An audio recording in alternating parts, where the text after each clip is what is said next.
Se alguém ainda quiser fazer algum comentário, né, sobre o que nós estudamos aí também, fiquem à vontade enquanto eu abro aqui a obra Céu e Inferno. Mas é tocante, né, tudo que nós estamos vivendo aqui, né, gente? Puxa vida. Bom, nós estamos aqui estudando, né, sobre os espíritos felizes, né? E a gente estava estudando sobre o nosso irmão Zanzon, né? Zanzon. Zanzon, que é um membro lá da Sociedade de Paris, né? Zanzon. E durante a manifestação dele, né, ele pediu que fosse evocado, né, ele deu uma manifestação contando como foi a vida dele, nós já lemos sobre isso, né? Tem agora uma manifestação que ocorreu, né? Um espírito transmitiu com o título acima, comunicação a seguir, a morte do justo, né? Então teve um espírito durante essa primeira evocação, após a presença de Zanzon, né, ele deu essa mensagem. Eu vou pedir a Cláudia continuar lendo, está tranquilo? A morte do justo é a partir daqui? Isso. Pode começar? Pode sim. A morte do justo.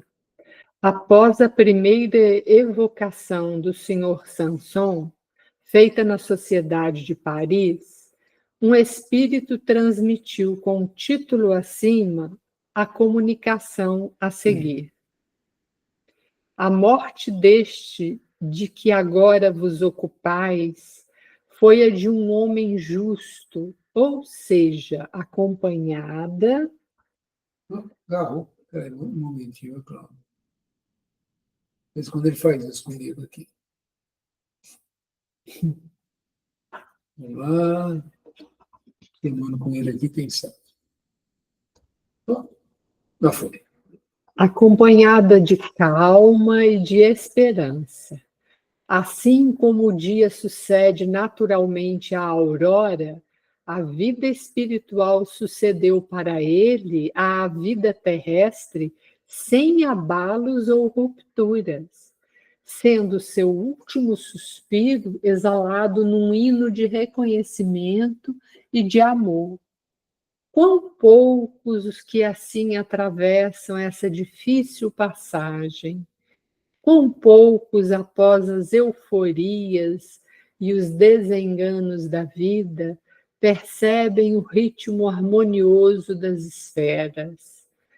Assim como o homem saudável que sofre uma mutilação após ser baleado, ainda sente a dor no membro que lhe foi amputado, a alma do homem que morre desprovido de fé ou esperança dilacera-se e estertora ao separar-se do corpo, precipitando-se inconsciente de si mesma no espaço.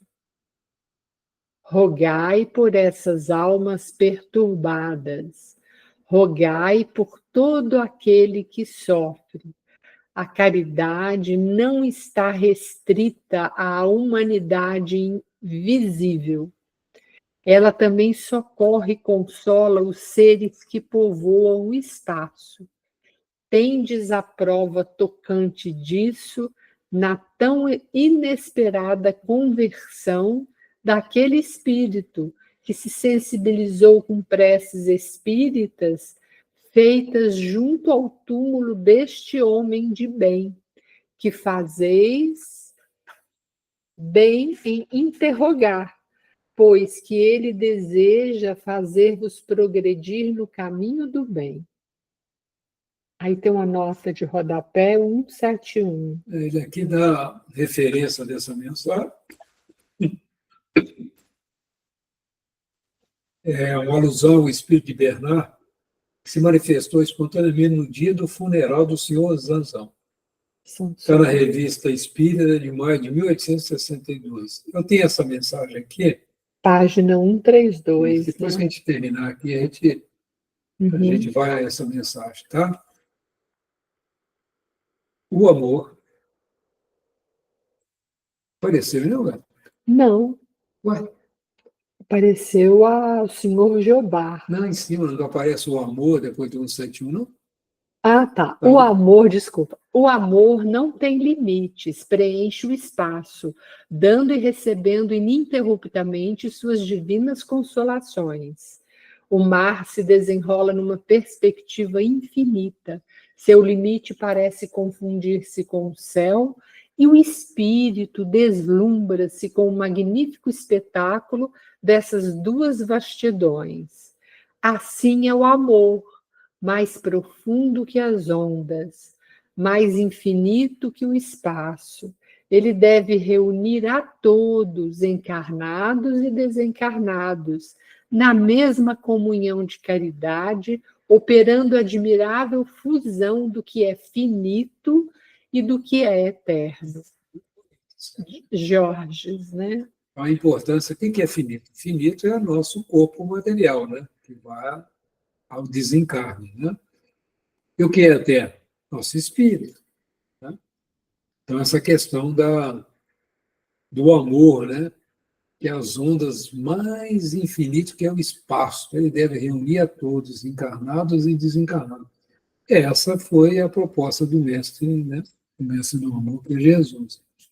Estava aqui pensando como que foi os desencarnes desses nossos irmãos na época, cristãos, que iam cantando para o suplício, né, gente?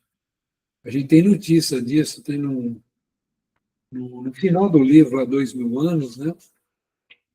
Eles comentam sobre um pouco desse momento, como eles eram recebidos, né, por um espírito assim, de elevada condição espiritual. Recebiam, né, esses cristãos do início, né? Eles foram preparados para isso, né? Não foi qualquer um que reencarnou nessa época para dar o exemplo, né? Um espírito ainda ignorante, eles não viram um espírito evoluído numa encarnação, né? Aquela turma que veio, os primeiros cristãos, com certeza, era um espírito já de experiência, de conhecimento, né? Então dá a gente para ter ideia, né, gente, da importância da gente se preparar, né? De levar uma vida reta, né?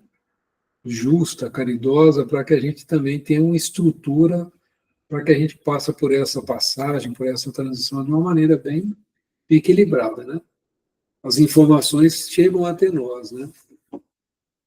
Alguém quer fazer algum comentário, ressaltar algum ponto? Né? Fiquem à vontade, gente. Estamos aqui estudando juntos, né? Tá tranquilo? Parece que o Faustinho deu uma saída, né? Ele pareceu que acho que foi embora. Deixa eu só colocar a mensagem aqui do Bernardo. Bernardo. Vou colocar aqui, só um minuto.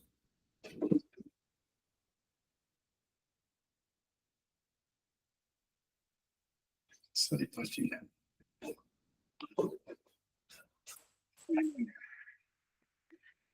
Depois da cerimônia, alguns membros da sociedade se reuniram e receberam espontaneamente a seguinte comunicação que estava longe de esperar. Chamo-me Bernardo. Vivi em 96. Aí ele tem uma notinha ali na 27 que ele viveu em 1796, em Passy, então um vilarejo. Eu era um pobre coitado. Ensinava e só deu os sábios dissabores que tive que suportar. Que tormento prolongado. Anos inteiros de preocupações e sofrimento. Eu amaldiçoei a Deus, ao diabo, aos homens em geral e às mulheres em particular. Entre estas, nenhuma me veio dizer coragem, paciência. Foi preciso viver só, sempre só, e a maldade me tornou mal. Desde então, erro pelos lugares onde vivi, onde morri. Quer dizer, ele ficava ali como espírito ali errante, né? Eu vos ouvi falar hoje, vossas preces me sensibilizaram profundamente. Acompanhaste um bom e digno espírito, e tudo quanto dissestes e fizestes me comoveu. Eu estava em numerosa companhia e, em comum, oramos por todos vós, pelo futuro de vossas santas crenças. orai por nós que necessitamos de socorro. O espírito Sansão, desculpa, que nos acompanhava, prometeu que pensareis em nós. Desejo reencarcerar, a fim de que minha prova seja útil e conveniente ao meu futuro no mundo dos espíritos. Quer dizer que ele quer voltar à carne, né? Ficar preso novamente, né? Adeus, meus amigos. Fala assim porque amais os que sofrem. Para vós, bons pensamentos. Futuro feliz.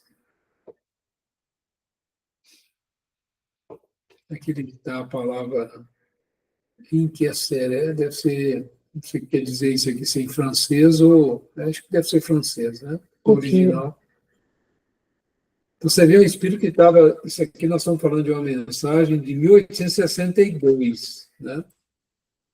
Quase 100 anos que ele estava ali errante, né? Andando nos locais que ele estava ali.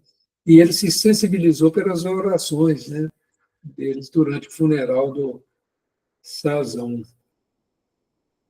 Tudo bem. Vamos voltar ao texto lá. Algum comentário, pessoal? Tranquilo? Vamos voltar aqui ao nosso... Nessa mesma revista tem assim essa mesma mensagem que nós estamos estudando aqui no livro Céu e Inferno, né? Beleza. Você vê que a espiritualidade não perde a oportunidade de ajudar, né, gente? Às vezes a gente está ali fazendo um evangelho, fazendo uma leitura edificante em nossa casa, e muitas vezes é aproveitar desse momento para socorrer algum irmão que esteja ali com a gente. É aberto como se fosse um portal, né? E ele é levado ao nosso cantinho, algumas vezes, né? Então é muito importante, por exemplo, se a gente sente a presença de algum irmão no momento que a gente está fazendo a oração, que a gente volte o pensamento ao nosso cantinho, né? E direcione esse irmão à casa, né? Isso pode ser feito, sem problema nenhum. Algum comentário? Se não, nós vamos ler sobre o senhor Jobá. Jobá. Diretor. Então, vamos lá. Todo mundo muito caladinho, vamos em frente. Opa! Senhor Jobá, diretor do Museu da Indústria de Bruxelas, nascido em Baicey, Altmar, em Bruxelas, de um ataque fulminante de apoplexia no dia 27 de outubro De de 1861 aos 69 anos. O senhor Jobá fora presidente honorário da Sociedade Espírita de Paris.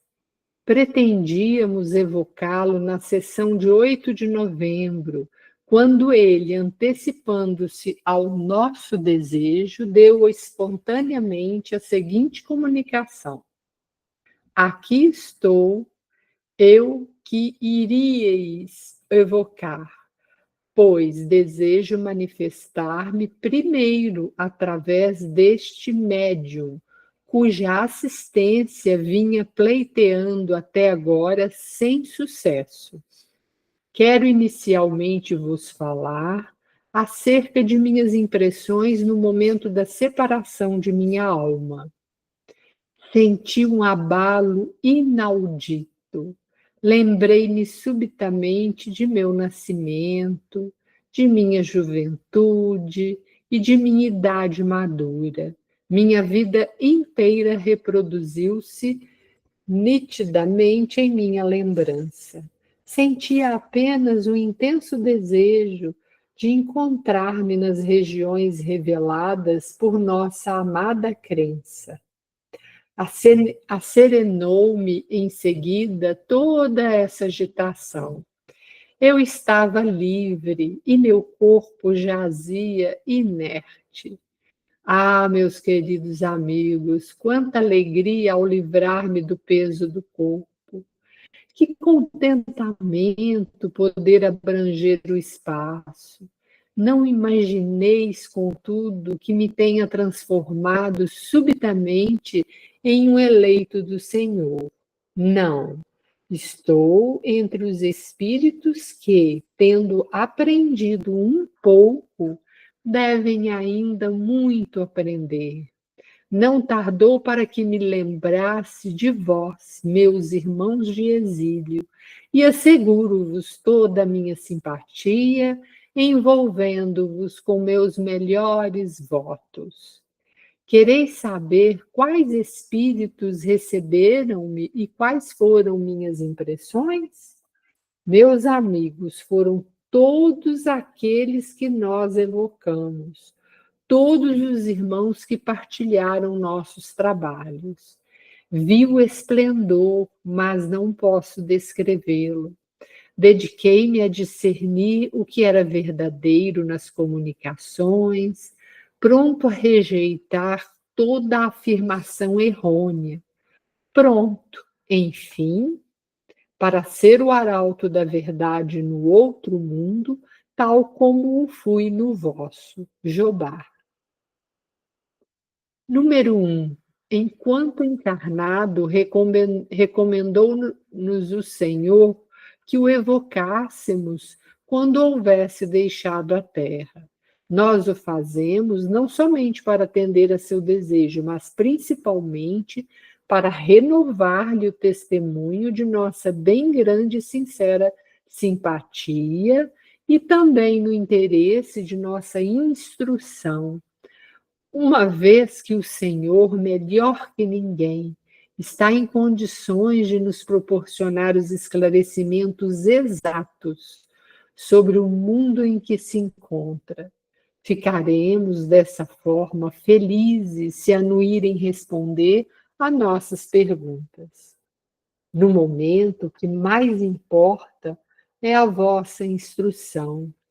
Quanto à vossa simpatia, eu a vejo, não percebo sua expressão apenas através dos ouvidos, o que constitui um grande progresso.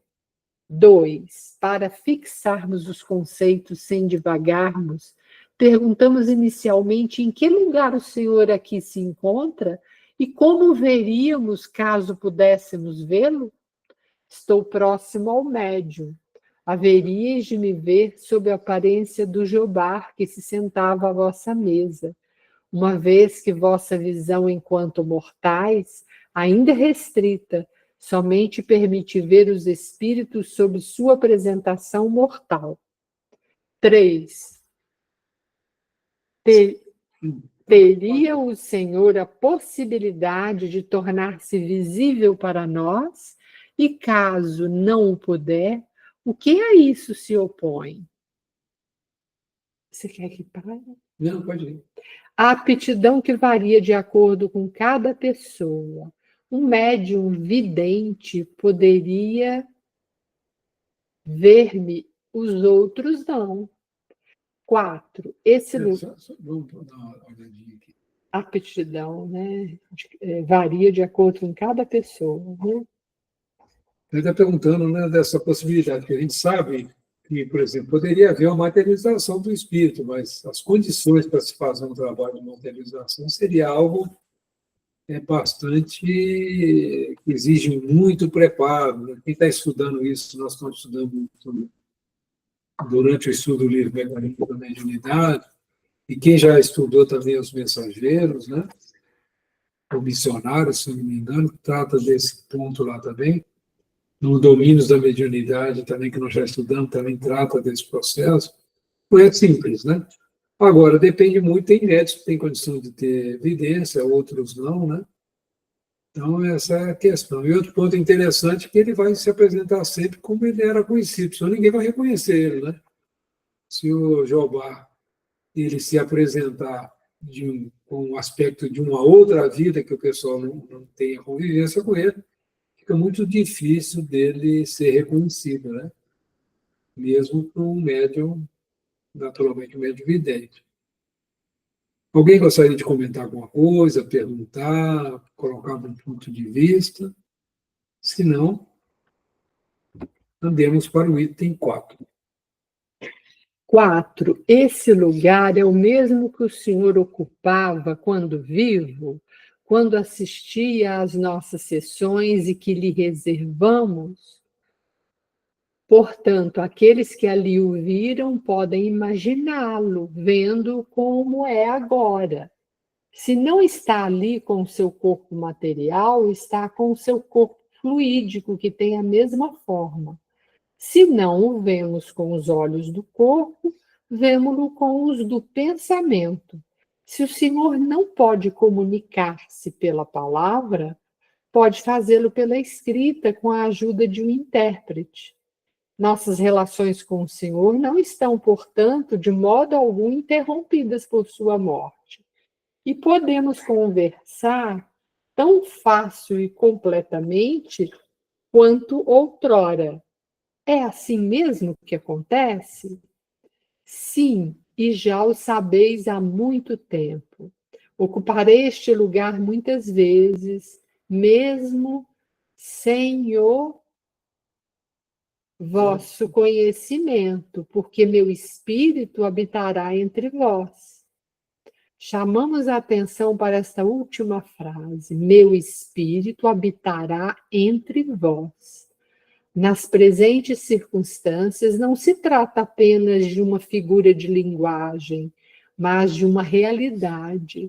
Pelo conhecimento que o Espiritismo nos proporciona acerca da natureza dos espíritos, sabemos que um espírito pode estar entre nós, não apenas pelo pensamento, mas pessoalmente, por meio de seu corpo etéreo, que o torna uma individualidade distinta. Dessa forma, um espírito pode habitar entre nós depois de morto, tão bem como quando vivia ainda em seu corpo. Ainda melhor, aliás, porquanto pode vir e ir como lhe aprouver. Temos, assim, uma multidão de acompanhantes invisíveis, indiferentes uns, e outros que se nos ligam pela afeição. A estes últimos, sobretudo, é que se aplica esta frase: eles habitam entre nós, que podemos, assim, traduzir. Eles nos assistem, inspiram e protegem. Nós temos, às vezes, a notícia lá no nosso cantinho, a presença da dona Lídia, né, nos trabalhos mediúnicos, de assistência. Pena que o Faustinho já não está aí com a gente, ficou um pouquinho. Ele comentou, né, que ele sentiu, durante a reunião mediúnica, a presença da dona Luísa, e que ela, falando com ele, eu estou aqui, meu filho, né, e consolando o coração, né, mostrando a sua presença. Então, muitas vezes somos nós que fazemos uma distância muito grande entre aqueles que nós amamos aqui, enquanto estava entre nós, né? Isso é uma coisa natural, que o amor sempre vai nos aproximar, né? Então, é muito interessante a gente pensar sobre isso. E muitas vezes a gente não tem a percepção, não tem a vivência, até pela própria de não ter condição, vamos dizer assim, emocionais até, de se encontrar, né, com aqueles que nós convivemos e amamos muito, né? Então, muitas vezes, até por caridade, eles não se fazem tão claramente presentes, né? Mas é interessante esses comentários. Então, os fundadores do nosso cantinho continuam trabalhando, né? Continuam ajudando, né, os trabalhos da casa dentro da sua vontade, da sua possibilidade, né? É bastante interessante, né, essas notícias que a gente recebe, né? Se alguém não tiver nenhum comentário, vamos continuar a leitura. Número 5. Não faz muito tempo que o Senhor se sentava nesse mesmo lugar. As condições em que agora se encontra parecem-lhe estranhas? Que efeito lhe traz tal mudança? Essas condições não me parecem estranhas, porque meu espírito desencarnado desfruta de uma lucidez que não permite incerteza alguma acerca das questões sobre que pondere. 6. Lembra-se de haver estado nessa mesma situação antes de sua última existência? Teria alguma coisa mudado? Recordo-me de minhas existências anteriores e percebo que melhorei. Vejo e compreendo aquilo que vejo. Em minhas precedentes encarnações, com o espírito perturbado, somente atentava para as faltas terrestres. É muito interessante. É. Mostra que esse senhor, Jobá, ele é um espírito que já galgou bastante, né, o processo evolutivo dele. Porque não é muito comum um espírito recém-encarnado lembrar das vidas pregressas. Não é muito comum, não. Pelas notícias que nós temos através dos livros de André Luiz, né? O próprio estudo dos livros de Kardec, né? O livro dos Espíritos, não é muito assim usual. Mas é uma característica desses espíritos que nós estamos estudando, né? Já são espíritos já felizes, né? Não são espíritos em condição de penúria, como ele comenta. Somente atentava para as faltas terrestres. Então, nas reencarnações anteriores dele, ele ainda está muito preso, né? As questões materiais e tudo, ele percebe isso, fala, melhorei, tem um passo a mais. Nós possamos ter a mesma sensação, quem sabe, né? Algum comentário, pessoal? Se não, vamos para o 7. 7. Lembra-se de sua penúltima encarnação, a que precedeu a existência do Sr. Jobá? Em minha penúltima existência, fui um operário mecânico, atormentado pela miséria e pelo desejo de aperfeiçoar-me em meu ofício. Realizei como Jobá os sonhos do pobre operário, e louvo a Deus, cuja bondade infinita fez germinar a semente da planta por ele depositada em minha mente. 8. O Senhor já se comunicou em outro lugar? Comuniquei-me um pouco. Peraí, entrou uma telinha aqui na frente. Deixa eu tirar. Comuniquei-me um pouco apenas. Em vários lugares, um espírito tomou o meu nome. Algumas vezes eu estava perto dele sem poder comunicar-me diretamente.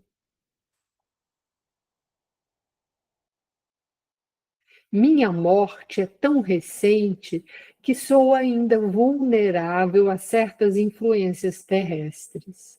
É preciso que haja uma perfeita afinidade para que eu possa exprimir meu pensamento. Só comentar, né? Você vê a importância para o médium, né? Tem que haver uma afinidade com o médium, senão fica difícil para o espírito se manifestar, né? Está falando um pouquinho da mediunidade, característica da humanidade, né? E que ele fica, às vezes, o médico fica em dúvida, pode ser um tipo de influência, né? Dúvida se realmente é o que está recebendo aquele espírito, e tudo dificulta muito a manifestação. E talvez seja algo parecido com isso, né? Então, essa questão de precisa-se ter uma perfeita afinidade. Em breve poderei agir indistintamente, mas não posso fazê-lo agora ainda, repito. Quando um homem um pouco conhecido morre, ele é chamado de todos os lados e muitos espíritos apressam-se a assumir-lhe a individualidade. Foi o que aconteceu comigo em várias circunstâncias. Asseguro-vos que, logo após a libertação, poucos espíritos podem comunicar-se, mesmo por um médio de sua preferência. 9. Pode ver os espíritos que aqui conosco estão? Vejo, sobretudo, Lázaro e Erasto. Depois, mais afastado, o Espírito da Verdade, planando no espaço. A seguir, uma multidão de espíritos amigos que vos cercam.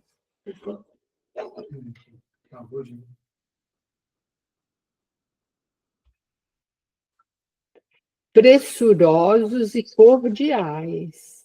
Sede felizes, amigos, porque boas influências vos resguardam das calamidades do erro.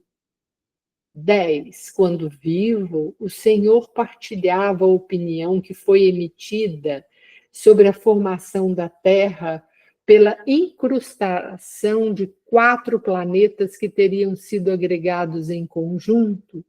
Tem ainda essa convicção? É um erro. As novas descobertas geológicas provam as convulsões da Terra e sua gradual formação. A Terra, como os outros planetas, teve sua vida própria, e Deus não necessitou dessa grande desordem ou de tal agregação de planetas. A água e o fogo são os únicos elementos orgânicos da Terra. 11. Pensava o Senhor também que os homens podiam entrar em catalepsia durante um tempo ilimitado e que o gênero humano foi trazido dessa maneira para a Terra? Ilusão de minha imaginação que sempre excedia o alvo. A catalepsia pode ser longa, mas não indeterminada. Tradições, lendas exageradas pela imaginação oriental. Meus amigos, já sofri muito reexaminando as ilusões com as quais alimentei meu espírito. Não vos iludais a esse respeito.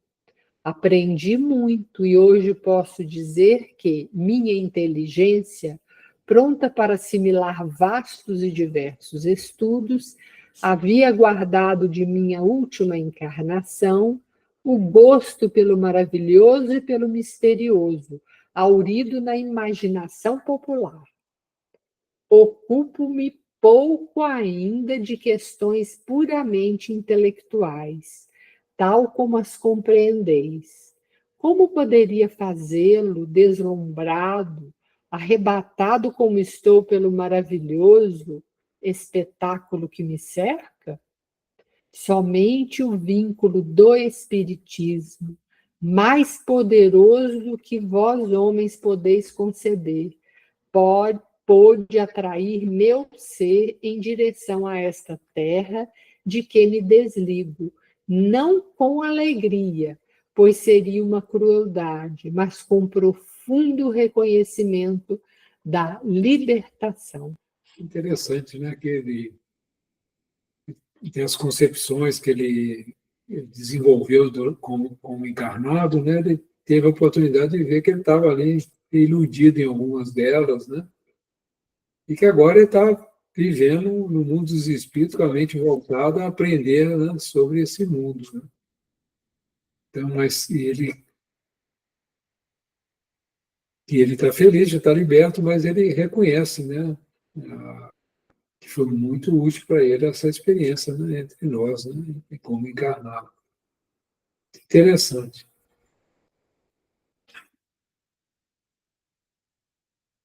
Está falando Ô, da cidade Antônio, é uma cidade de operários mesmo. Lá tem, assim, é uma cidade que tem bastante indústria, né? E é um dos pontos assim industriais da França, mesmo na época de Kardec, né? Na época que esse espírito viveu. Muito interessante. Vamos ver o que ele diz aí para nós, né? Quando da subscrição aberta pela Sociedade em prol dos Operários de Lyon, em fevereiro de 1862, um membro contribuiu com 50 francos, 25 dos quais em próprio nome e outro tanto em nome do senhor Jeobar, que deu a seguinte comunicação a respeito do assunto. Fico lisonjeado e agradecido por não ter sido esquecido entre meus irmãos espíritas. Agradeço ao coração generoso que vos fez a oferta que vos teria feito eu, caso estivesse ainda habitando vosso mundo. Neste em que agora estou, não há necessidade de dinheiro. Foi necessário, portanto, recorrer à bolsa da amizade para dar prova concreta de que me comovi com o infortúnio de meus irmãos de Lyon. Corajosos trabalhadores, que ardentemente cultivais a vinha do Senhor, quanto deveis crer que a caridade não é uma palavra em vão, porque pequenos e grandes vos mostraram simpatia e fraternidade. Estais na grande estrada humanitária do progresso, que Deus possa nela vos conservar e que possais ser mais ditosos. Sustentar-vos-ão os espíritos amigos e haveis de triunfar. Começo a viver espiritualmente, mais sereno e menos perturbado pelas evocações que sobre mim desaguam de toda parte. A moda reina também entre os espíritos. Quando a moda Jobar der lugar a uma outra, e eu houver caído no humano, pedirei aos meus amigos verdadeiros, assim considerados aqueles cuja inteligência não esquece, que me evoquem.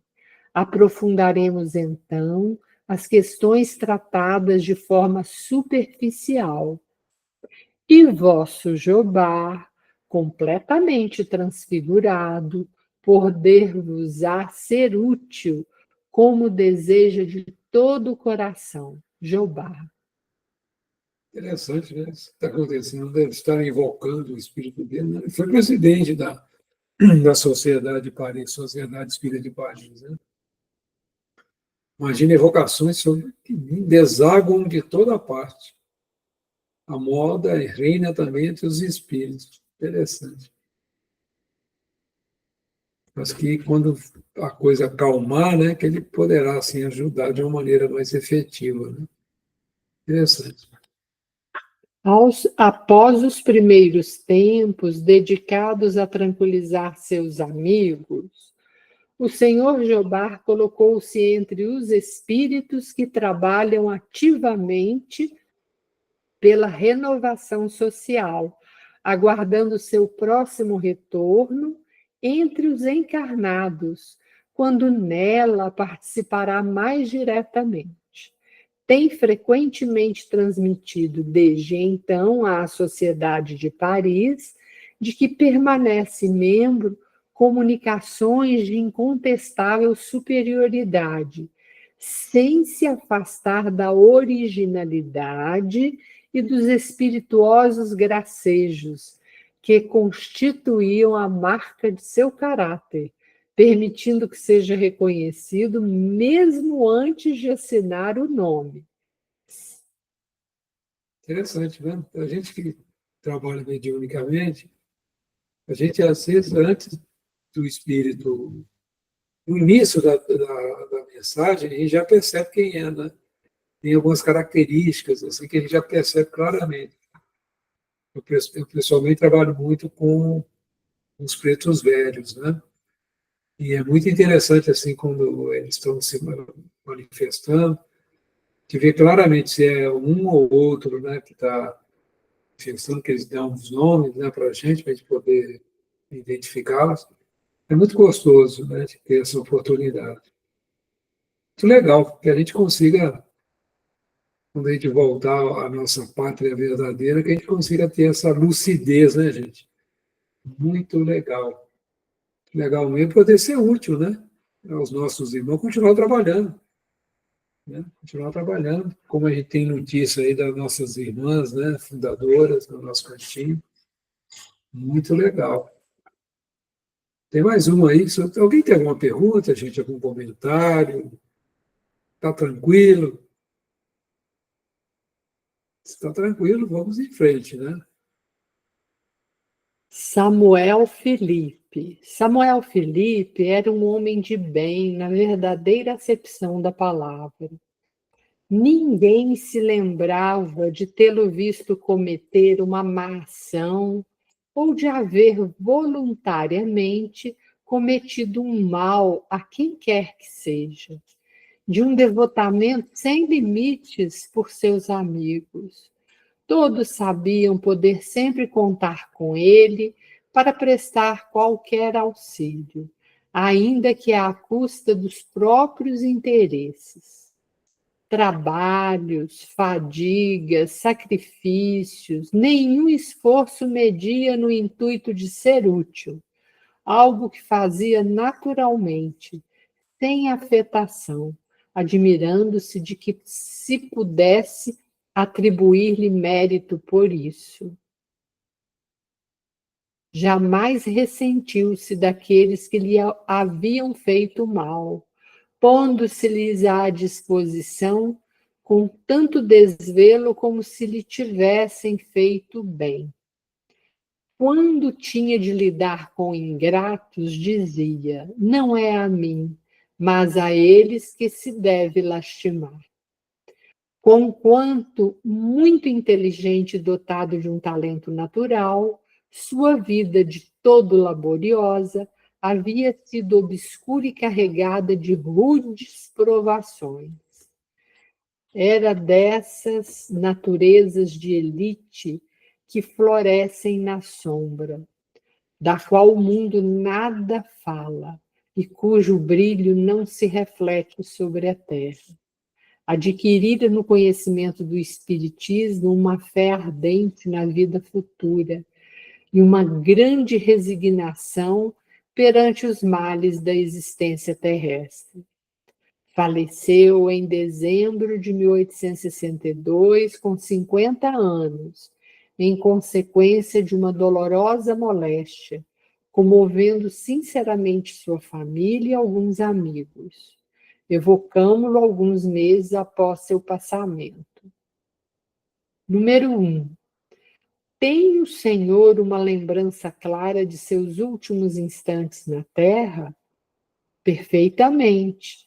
Tal lembrança voltou-me pouco a pouco, porquanto, na ocasião, minhas ideias estavam ainda confusas.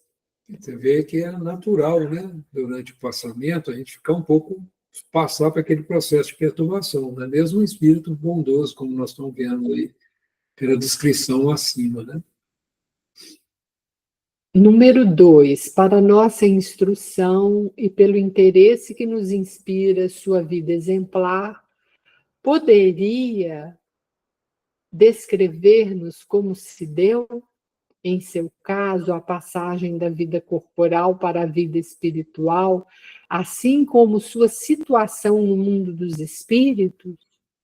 De bom grado, tal descrição será útil não apenas para vós, mas também para mim, dirigindo novamente meus pensamentos à terra, a comparação faz-me apreciar ainda melhor a bondade do Criador. Sabeis de quantas tribulações minha vida foi semeada. Jamais faltou-me coragem na adversidade, graças a Deus. Rejubilo-me hoje com isso.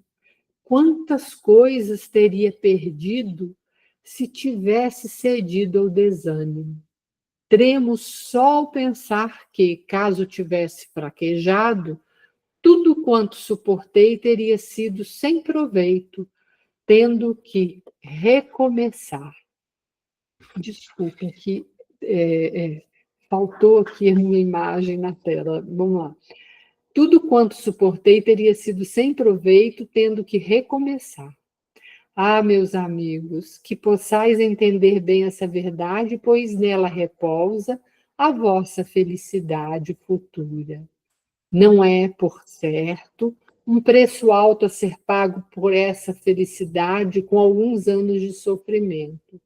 Se soubesseis como alguns anos representam pouca coisa diante do infinito, Se minha última existência teve algum mérito aos vossos olhos, não falarias de modo igual sobre aquelas que a precederam.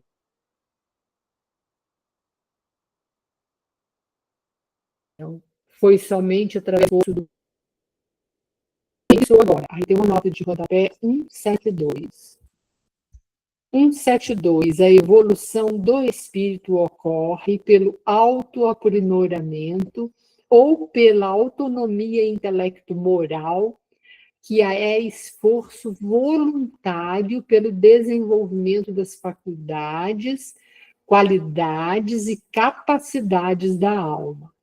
As vicissitudes e as vivências das encarnações são oportunidades para essas conquistas, que proporcionam a felicidade ao espírito que progride. Notas do editor.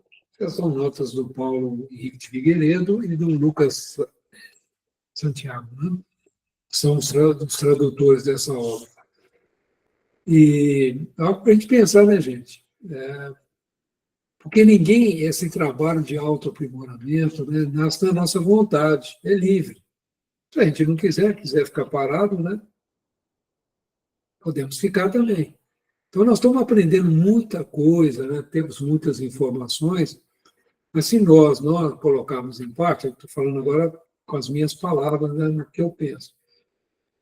Se a gente não colocar em prática, não adianta nada esse conhecimento, né? Esse conhecimento não vai nos furtar e passar por um processo de perturbação mais difícil. O que vai nos furtar disso, né, que vai nos evitar isso, é a nossa melhora, né? Maneira de pensar, né? De não julgar as pessoas, de não falar mal de ninguém, de não ficar com pensamentos pessimistas, de não nos deixar levar pelo desânimo, diante da luta normal da vida, né? Diante das doenças, você vê, mesmo o espírito bondoso e tudo, nós temos o Chico aí, Xavier, como exemplo, né? Foi doente a vida inteira. A vida inteira ele passou lá com problema da vista, problema de coração, né? Agora ele brincava, né? Brincava que ele era casado com a dona Angina, né? E com a dona Catarata, né? Ele brincava que tinha duas esposas, né? Que não era fácil conviver com as duas e tal. O Chico sempre muito brincalhão, sempre muito alegre, apesar de todas as dores, que não é fácil, né? E a gente está estudando Paulo Estevam, está vendo a luta, né, daqueles primeiros espíritos que se investiram na ordem do Cristo, né, estavam sob o jugo do Cristo, a coragem, né? E a gente, às vezes, por causa de um resfriado, a gente fica bravo com a vida, né, por causa de um probleminha, né? Então temos que ter muito cuidado com isso, porque essa decisão é nossa, é da nossa vontade, né? Não sei se vocês querem fazer mais algum comentário e tudo. Mas a gente tem que olhar a vida com muito otimismo nessa passagem nossa aqui na Terra. Não é uma passagem, né? Bem curtinha. Vamos lá. Para apagar os últimos traços de minhas faltas anteriores, era preciso ainda sofrer as últimas provas que aceitei voluntariamente, aurindo na firmeza de minhas resoluções, a força para suportá-las sem me queixar. Hoje bendigo essas provações, pois por meio delas rompi com o passado, que a meus olhos hoje não passa de uma recordação, podendo agora contemplar com legítima satisfação o caminho que percorri. Ó, vós que me fizeste sofrer sobre a terra, que fostes duros e maldosos comigo,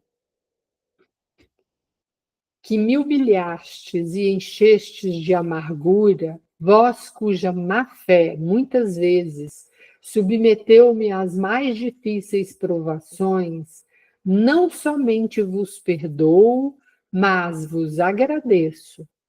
Ao querer fazer-me o mal, não suspeitastes que me faríeis tanto bem.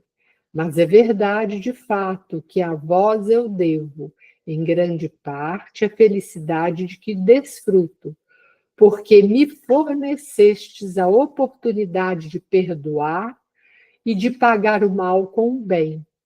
Colocou-vos Deus em meu caminho para testar minha paciência, exercitando-me na prática da mais difícil das caridades, a de amar os inimigos. Não vos impacienteis com tais digressões. Chegarei ao ponto de vossa indagação. Muito interessante esse ponto que ele coloca aqui.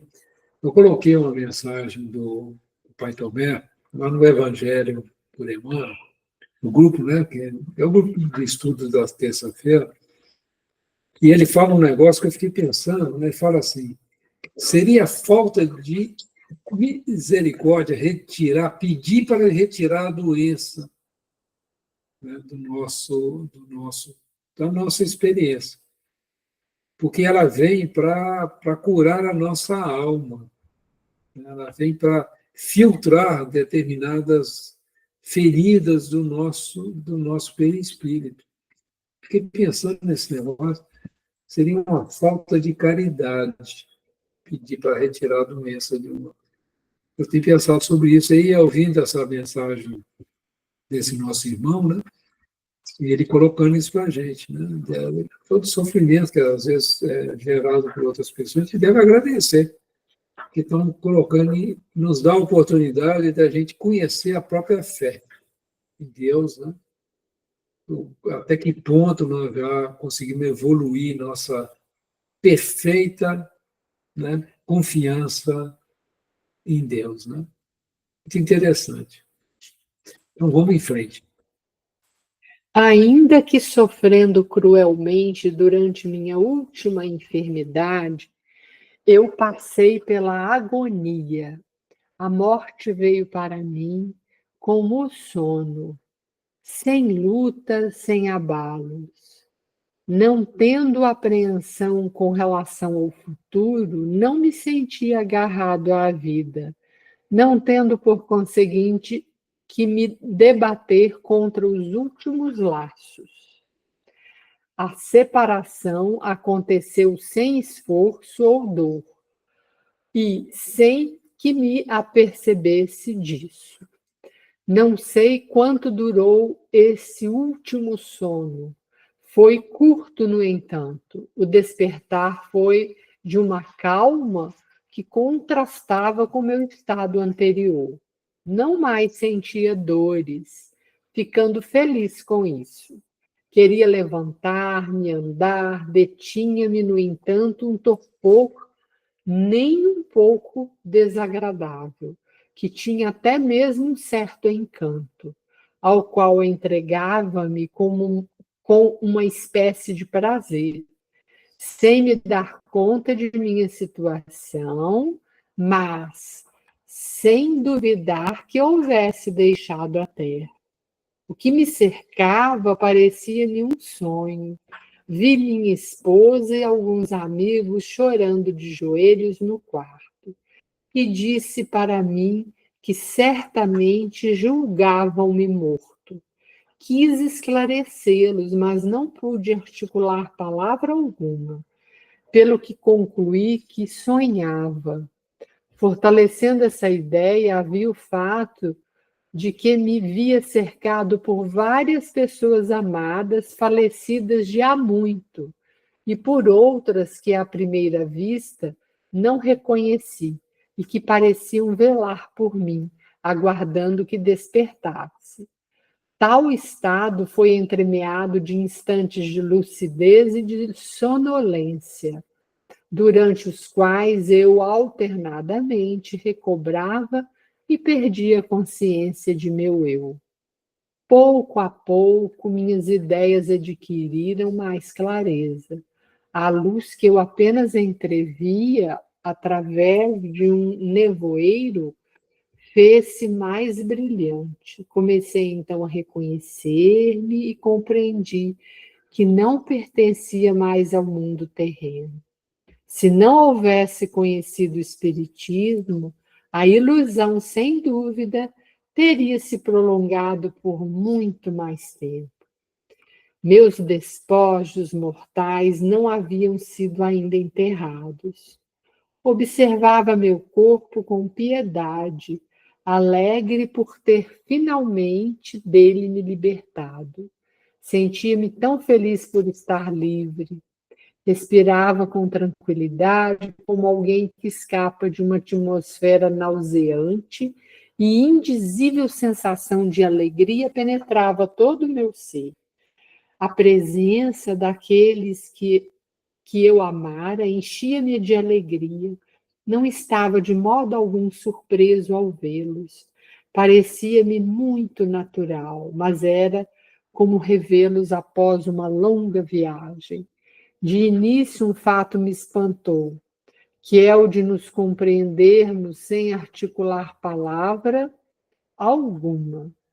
Nossos pensamentos eram transmitidos apenas pelo olhar, como por uma penetração fluídica. No entanto, eu ainda não me despira completamente das ideias terrestres. A lembrança do que havia sofrido retornava de tempos em tempos à memória, como para me fazer melhor apreciar minha nova situação. Eu sofrera fisicamente, mas, sobretudo, moralmente. Fora exposto à malevolência, a esses 1000 embaraços, mais penosos talvez que as desgraças reais, porque elas causam uma ansiedade permanente. A impressão desses desassossegos não havia sido completamente desfeita, perguntando-me por vezes se realmente deles havia me livrado. Parecia ainda ouvir certas vozes desagradáveis, temia as dificuldades que tantas vezes me haviam. Ah, tá. Muito bem, vamos dar uma paradinha por aqui, né? Já deu o nosso horário. Muito bom. Mesmo com um espírito bondoso assim, né? Já tem lá as suas dificuldades, né? Legal. Alguém gostaria de fazer a oração de encerramento?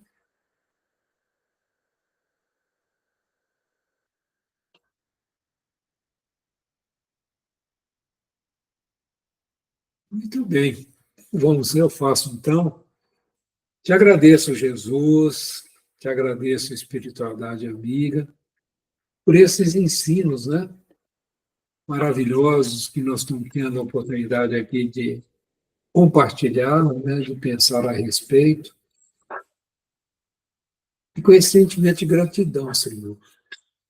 Vamos voltar novamente a nossa mente lá para a sala 1. Vamos lá imaginar assim, muita luz, né, do amor que sai de nossos corações, os bons sentimentos que nós temos, do desejo sincero de participar dos trabalhos, de ajuda aos nossos irmãos mais necessitados, tanto encarnados como desencarnados. Que a gente esteja sempre firme, que nós não percamos a oportunidade, em momento algum, de praticar o bem, de perdoar, de irmos aprendendo a amar os nossos desafetos, de aprendendo sempre os exemplos de Jesus como um norte de nossas vidas, tendo bastante coragem e bastante discernimento para ir compreendendo a fé que já trazemos em nossos corações. E sem temer mal algum, porque o mal não existe. Só existe a oportunidade de nos melhorarmos, se assim quisermos. Com esse sentimento de muita gratidão, agradecemos também mais uma vez aos fundadores do nosso cantinho, o seu Fausto, Dona Luísa, Dona Lídia e a nossa querida Leda. E assim oramos, Senhor, para focalizar toda essa energia boa que nasce de nós. Pai nosso que estais nos céus, santificado seja o teu nome, venha a nós o teu reino, seja feita a tua vontade, assim na terra como nos céus. O pão nosso de cada dia dai-nos hoje, perdoe, Pai, as nossas dívidas, assim como nós perdoamos aos nossos devedores. não nos deixes cair em tentação e livra-nos, Senhor, de todo mal. Que a luz de Jesus, essa energia maravilhosa, recaia sobre todos nós, que possamos ter um final de semana feliz, equilibrado, junto aos nossos, praticando cada vez mais aquilo que Jesus nos ensinou. Que assim seja. Parar aqui a gravação, né? Assim seja. Para poder conversar. Que assim seja, Antônio.